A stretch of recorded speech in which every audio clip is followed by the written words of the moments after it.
বলহদে চড়ি আসিবে সিংহাহি দিলা হাঁক, আরে সিংহাসনে মর্তেতে বাজিয়া উঠল ঢাক।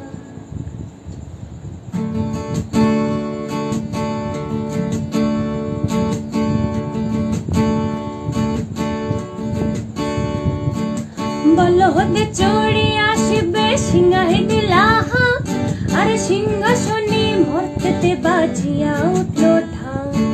শিবের সনে কার্তিক গণেশ লক্ষ্মী সরস্বতী, শিবের সনে কার্তিক গণেশ লক্ষ্মী সরস্বতী, আশ্বিন মাসে বাপের বাড়ি আসেন ভগবতী।